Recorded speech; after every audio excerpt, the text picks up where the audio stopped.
नमस्कार साथियों, मैं प्रकाश आप सभी का लाइव जैसे पे स्वागत करता हूं।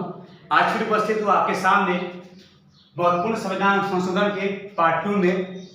पिछले वाले में हम लोगों ने पढ़ा था सबसे पहला संविधान संशोधन 1951। ये 1951 में क्या हुआ था? 1951 थोड़ा सा रिकॉल हम लोग कर लेते हैं।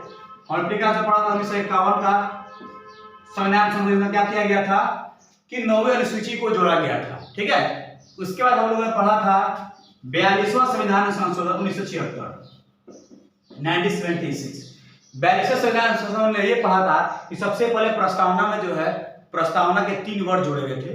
अगर वो मैंने वर्ड नहीं बताया होगा तो वर्ड बता दे रहा हूँ। 42वां संविधान संशोधन के द्वारा जो है प्रस्तावना में 3 वर्ड जोड़े गए थे। वो 3 वर्ड कौन कौन से है? सबसे पहले था आपका अखंडता, इसके अलावा समाजवाद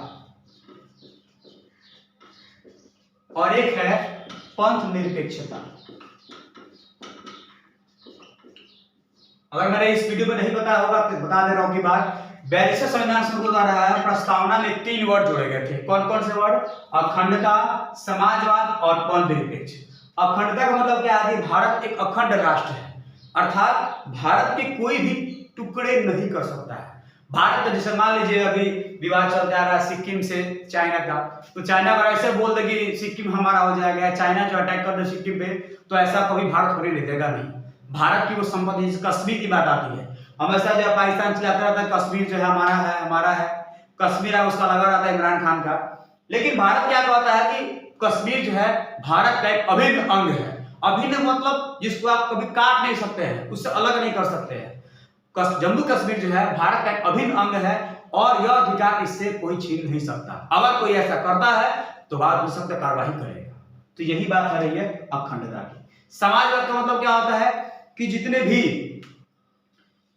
भी संसाधन है उस पे सभी के नागरिकों का जो है समान अधिकार होता है। जैसे आप देखते हैं किसी घर में यदि अगर कुआं है तो उसका निजी संपत्ति हो गई, अगर वही कुआं जो है उसके घर के बाहर है, मोहल्ला वासी का है, ग्राम वासी का है, तो उस पर सारे मोहल्ले का अधिकार होता है। ये सभी कुछ समान रूप से उपयोग कर सकते हैं। तो ये तो जीवी चीज हो गई। समाजवाद का मतलब कैसा होगा? चाइना में देखिएगा साम्यवादी सरकार है, रशिया में भी साम्यवादी सरकार है, लेकिन हमारे यहाँ क्या है? हमारे यहाँ लोकतंत्र वाली सरकार है। लोकतंत्र के विषय में बात की जाए तो लोकतंत्र के विषय में सबसे अच्छी परिभाषा किसकी मानी जाती है? तो आपने सुना होगा अब्राहम लिंकन, जिन्होंने कहा था कि लोकतंत्र जनता के लिए जनता द्वारा संचालित सरकार है। लोकतंत्र के संबंध में सबसे अच्छी परिभाषा जो है वो अब्राहम लिंकन, जो पूर्व राष्ट्रपति हैं अमेरिका के भूतपूर्व, उन्हीं की मानी जाती है। ठीक है, और भारत जो है विश्व का सबसे बड़ा लोकतांत्रिक देश है।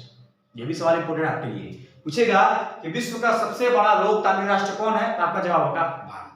समझ आ गया? तो 42वें संविधान संशोधन का जो है प्रस्तावना में 3 वर्ड अखंडता, समाजवाद और पंथ निरपेक्षता जोड़ा गया। अब आपका सवाल है कि पंथ निरपेक्षता का मतलब क्या होता है? देखिए, एक धर्म, जैसे मान लीजिए आपका हिंदू बराबर मुस्लिम बराबर सिख बराबर जैन बराबर बुद्ध बराबर पारसी, है कि नहीं? सभी धर्म क्या है? आपस में बराबर है। क्लियर बात है? ये हो गया आपका धर्म निरपेक्षता। यानी कि भारत एक धर्म निरपेक्ष राष्ट्र है जहां पे सभी धर्म के लोग, सभी धर्म बराबर है, सभी धर्म के लोगों को बराबर अधिकार दिया गया है। लेकिन देखिएगा हिंदू की बात की जाए, हिंदू में क्या है? कुछ लोग शैव उपासक है, कुछ लोग वैष्णव उपासक है कि नहीं? अलग अलग भगवान को मानने वाले हैं। मुस्लिम देखिए यहाँ पे कुछ सुन्नी वर्ग के हैं, कुछ शिया वर्ग के हैं। ठीक है, और जब यहाँ देखिएगा जैन में तो यहाँ पे एक होते हैं श्वेतांबर, श्वेत वस्त्र धारण करने वाले, एक होते हैं दिगंबर जो नग्न रहते हैं। उस तरह से अगर बौद्ध में आइएगा तो बौद्ध में क्या होता है? 2 तरह हो जाएगा, एक महायान और दूसरे हीन। तो कहने का मतलब है कि धर्म तो एक है। अब यहाँ देखिए जैन जैसे यहाँ पे श्वेतांबर है और यहाँ पे दिगंबर है, तो श्वेतांबर और दिगंबर दोनों का क्या होगा? अलग अलग विचार होगा। श्वेतांबर कहते हैं कि हम श्वेत वस्त्र धारण करेंगे और दिगंबर कहते हैं कि नहीं हम लोग नग्न रहेंगे। तो यहाँ पे विचार तो मतभेद हो गया कि नहीं हो गया? तो भारत सरकार ने कहा कि ऐसा करते हैं, ये धर्म तो बराबर है ही है, लेकिन इन दोनों ये सभी ब्रांच है, ये ब्रांच भी रहेंगे बराबर बराबर। यानी किसी धर्म का कोई ब्रांच है तो वो सारे ब्रांच भी आपस में होंगे बराबर बराबर। इसी को बोलेंगे पंथ। पंथ का मतलब होता है ब्रांच। यानी धर्म के जो ब्रांचेज होंगे वो ब्रांचेज भी आपस में इक्वल होंगे, इसी को बोलते हैं हम लोग पंथ निरपेक्षता। क्लियर कॉन्सेप्ट है? तो ये किया गया था। आगे बढ़ते हैं 44 में क्या हुआ था? 44 के संपत्ति के अधिकार को हटा करके डाल दिया गया आर्टिकल 300 के ए में, यानी संपत्ति का अधिकार जो एक पहले मौलिक अधिकार था उसे बना दिया एक विधिक अधिकार। क्लियर बात है? उसके बाद हम लोगों ने पढ़ा था, यही तक पढ़ा था। चलिए आगे बढ़ते हैं आज के सेशन में। आज सबसे पहला है आपका 52वां संविधान संशोधन 1985। ये क्या है? आपको दल बदल कानून से संबंधित है। अब ऐसा ये दल बदल कानून क्या होता है? तो यदि कोई एमपी है या कोई एमएलए है, यानी वो किसी भी अगर सदन का सदस्य है, चाहे वो संसद में लोकसभा या राज्यसभा हो, विधानमंडल में आपका विधान सभा हो या विधान परिषद हो, कोई भी हो, अगर वो कोई अपना पार्टी बदलता है, पार्टी बदलने से इसके ये हुआ कि यदि कोई व्यक्ति जो है बीजेपी में विधायक हो गया और कुछ समय बाद वो चल जाता है कांग्रेस में, तो अगर ऐसा वो करता है तो उसको लगेगा एंटी डिफेक्शन लॉ, जिसको बोलते हैं हम लोग दल बदल कानून। अब ये दल बदल कानून जो है कैसे लागू होता है? देखिएगा बहुत सारे जैसे एमपी है, हर राज्य में क्या होता है, तख्ता पलट हो जाता है, तख्ता पलट नहीं बोलेंगे उसको, मतलब सरकार जो है गिर जाती है। जैसे कि आपने देखा हाल ही में एमपी में जो है कांग्रेस की सरकार थी और वहां के जो मुख्यमंत्री थे कमलनाथ थे, और शिवराज सिंह चौहान जो है बीजेपी के थे, बीजेपी के वो हार गए और कमलनाथ की सरकार बन गई। लेकिन कुछ वो सरकार जो है ज्यादा दिन चली नहीं।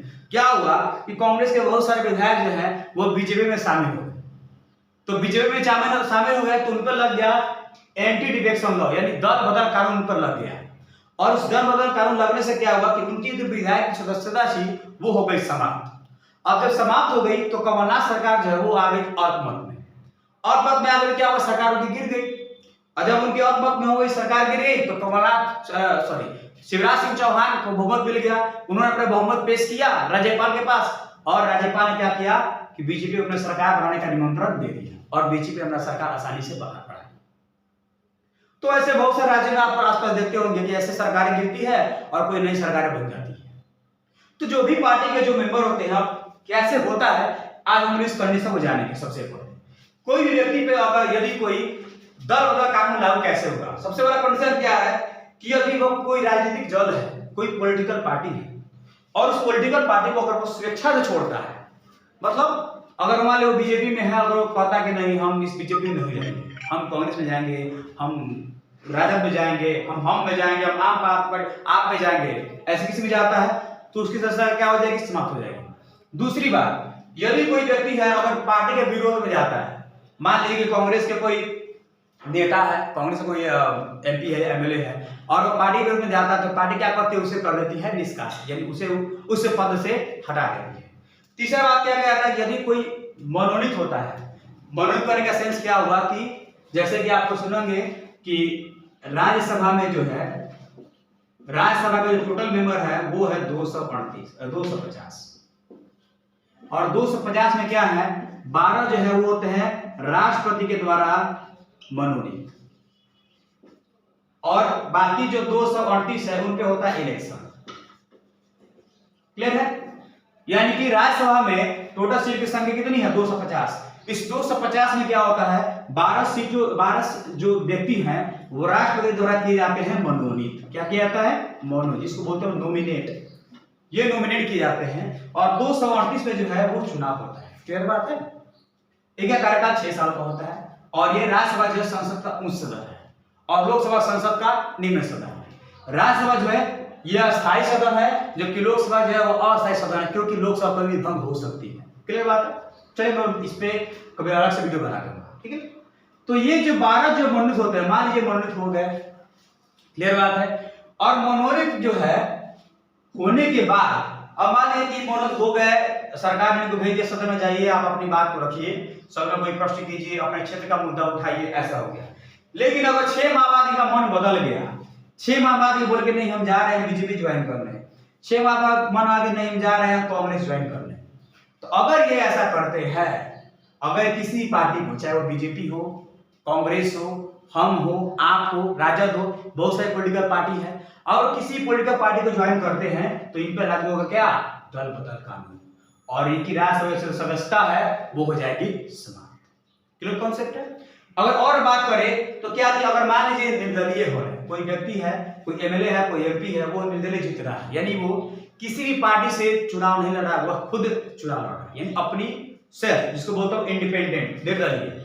लेकिन चुनाव जीतने के बाद यदि वो किसी पार्टी को ज्वाइन करता है, चाहे वो बीजेपी हो, कांग्रेस हो, हम आप जो भी पार्टी हो, आरजेडी कुछ भी हो, तो अगर वो ज्वाइन करता है तो उस पर लागू होगा एंटी डिफेक्शन लॉ, दल बदल कानून, और उसकी दृष्टता हो जाएगी समाप्त। क्लियर बात है। अब एक कंडीशन ये और आता है कि 2/3 से कम यदि पार्टी में जाते हैं, 2/3,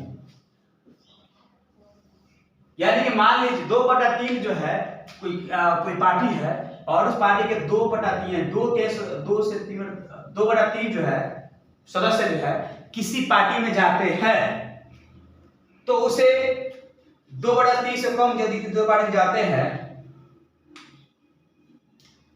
तो उस पर लागू होगा। लेकिन अगर 2/3 से ज्यादा, 2/3 यहाँ कहने सेंस ये है कि 2/3 से यदि कम लोग जो है, कम सदस्य जो है किसी पार्टी में जाते हैं तो उस पर लागू होगा एंटी डिफेक्शन लॉ।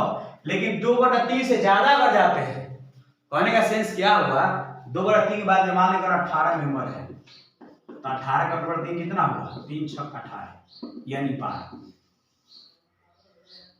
2/3 के बाद कह रहा है यदि अगर 12 सदस्य से कम अगर किसी पार्टी में जाते हैं तो उस पे लागू होगा एंटी डिफेक्शन लॉ। लेकिन अगर 12 या 12 से ज्यादा अगर व्यक्ति जाते हैं तो उसे कहता है पार्टी का विलय, उस पे एंटी डिफेक्शन लॉ लागू नहीं होगा, इसे पार्टी का विलय कहा जाएगा। जैसे आपने एक कहानी सुना होगा, कुछ महीनों पहले की बात है, अरुणाचल प्रदेश में क्या हुआ, अरुणाचल प्रदेश स्टेट है, लिखिए शॉर्टकट में, अरुणाचल प्रदेश में क्या हुआ था कि जदयू के जो 6 विधायक हैं, 6 एमएलए था वो, और इस 6 में से क्या हुआ कि 5 एमएलए जो है वो शामिल हो गए बीजेपी में। समझे, जदयू के 6 विधायक थे और इस 6 विधायक में से 5 विधायक जो है वो शामिल हो गए बीजेपी में। तो इसमें क्या एंटी डिफेक्शन लॉ लागू होगा, तो जवाब है नहीं होगा, क्योंकि 2/3 से संख्या अधिक है। तो आप समझ गए होंगे कि ऐसे 2-4 कंडीशन है, अगर ऐसा कोई करता है तो उस पे जो है एंटी डिफेक्शन लॉ लागू होगा, अदरवाइज लागू नहीं होगा। क्लियर कॉन्सेप्ट है, समझ के मोटा मोटी तौर पे। ये कोई व्यक्ति यदि स्वेच्छा से पार्टी छोड़ता है, या कोई किसी पार्टी के विरुद्ध जाता है, या किसी पार्टी के विप मतलब क्या होता है, कोई अवहेलना करता है, उस भी हो जाएगा, या कोई निर्दलीय जीता हुआ है बाद में कोई पार्टी ज्वाइन करता है तो भी लगेगा, या कोई मनोनीत हो चुका है और मनोनीत होने के 6 माह बाद कोई पार्टी ज्वाइन करता तब भी लागू होगा, 2/3 से कम होगा तब भी लागू होगा। तो ऐसे कंडीशन पे क्या होगा कि हमें जो है इस पे दल बदल कानून लगेगा। आपसे पूछेगा कि बताइए क्या दल बदल कानून जो है वो न्यायिक समीक्षा में आता है, क्या दल बदल कानून न्यायिक समीक्षा में आता है, यानी इस पर पूरा विचार किया जा सकता है कि नहीं? आपका जवाब होगा हाँ। ऐसा किस केस में कहा गया है, तो इसको कहा गया है कि हो तो होलाहान केस में, कि हो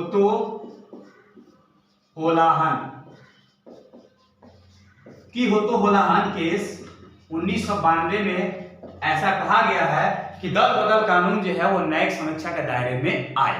ये मोस्ट इंपोर्टेंट फीचर का क्वेश्चन है ये, कि किस केस में ये कहा गया है कि दल बदल कानून जो है वह न्यायिक दायरे में आएगा। तो जवाब होगा कि हो तो होलाहान केस 1992।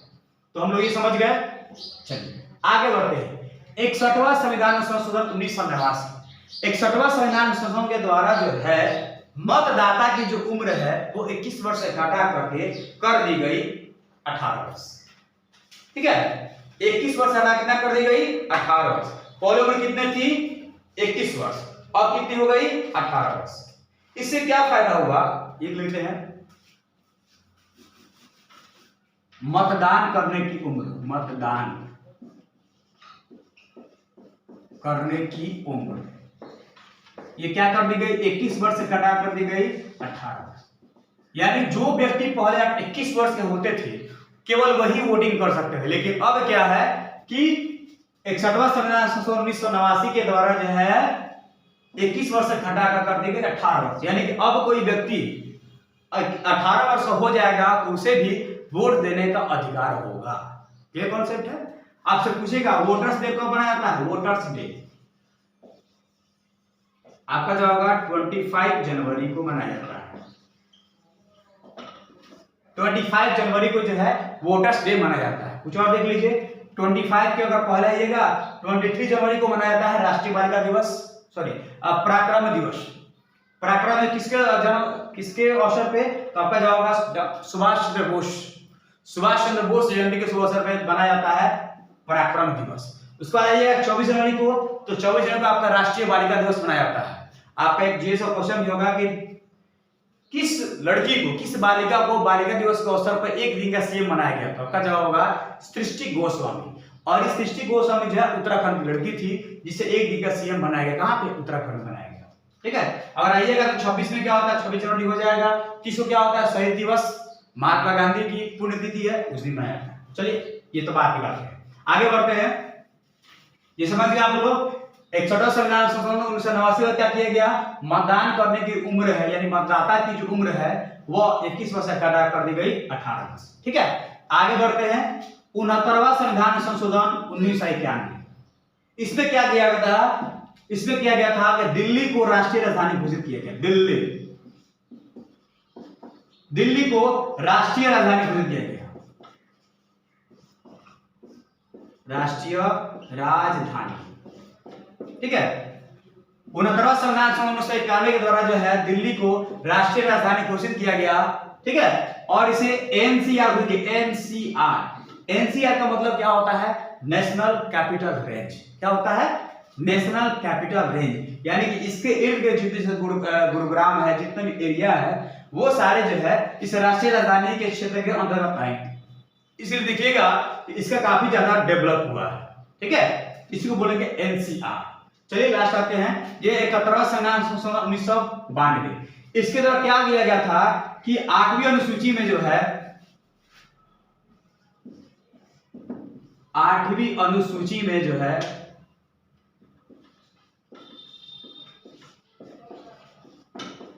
तीन भाषा और जोड़े गए। तीन भाषा को और ज्यादा और जोड़ा गया। क्या किया गया? जोड़ा गया। यानी 71वां संविधान संशोधन 1992 के द्वारा जो है 8वीं अनुसूची में तीन भाषा को जोड़ा गया है। अब तीन भाषा क्या है? सिंपल बात है, छोटा सा ट्रिक याद रखिए, नमक। ठीक है, नौ से क्या बनेगा? आपका बन जाएगा नेपाली। म से बन जाएगा आपका मणिपुरी। ठीक है, और क से बन जाएगा आपका कोंकणी। यानी 71वां संविधान संशोधन के द्वारा जो है 8वीं अनुसूची में तीन भाषाओं को जोड़ा गया। वो भाषा कौन कौन सी है? नेपाली, मणिपुरी और कोंकणी। तीन भाषाओं को जो है इस संविधान संशोधन के द्वारा जो है जोड़ दिया गया। ठीक है, तो ये रहे हमारे आज के सारे महत्वपूर्ण संविधान संशोधन। यदि आपको अच्छी लगी हो, समझ में आया हो या कुछ सुझाव देना चाहते हो तो आप हमें कमेंट बॉक्स में जरूर बताएं। और वीडियो अच्छी लगी हो प्लीज सब्सक्राइब करें और दूसरों को शेयर करें ताकि ऐसे वीडियोस में और आगे बढ़ाता रहूं। फिर मिलेंगे अगले पार्ट के साथ। Okay, thank you.